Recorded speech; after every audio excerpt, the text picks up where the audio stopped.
feel low, you can still go. Even when you feel slow, you can still go.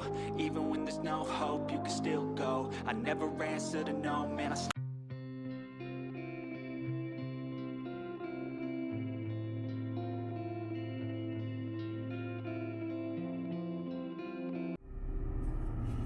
Hey nature peeps, let's get wild today as you learn about the red-bellied woodpecker, this time on Nature Guy X46 Presents.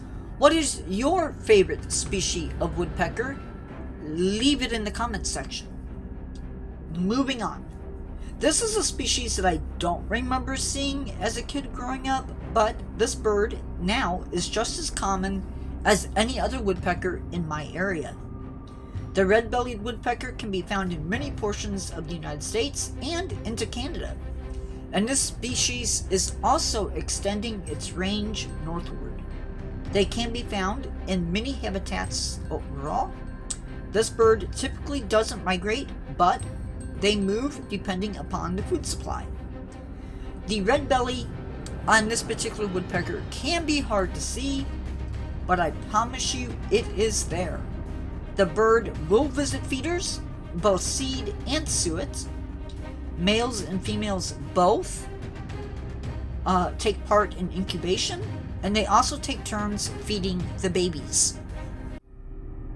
Females lay 4 to 5 eggs, but they can have around 3 to 8 eggs. The incubation period takes 12 to 14 days. These birds have a varied diet. They will take insects, fruits, seeds, nuts, even some small vertebrates. They are known to wedge seeds or nuts into the crevices of trees. This keeps them away from other birds.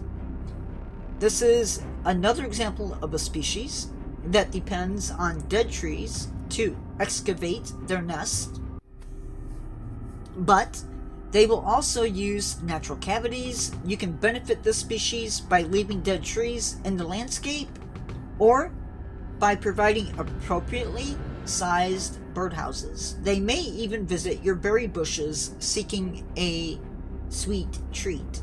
Thanks for keeping it wild with me, Nature Peeps. See you in the next one. Don't forget to subscribe. Don't forget to subscribe if you're not. Give the video a thumbs up. Leave me a comment or a question. Remember to never give up on yourself and always keep learning. Lives are Tuesdays and Fridays at 7 p.m. and Saturdays at 3 p.m. See you in the next one.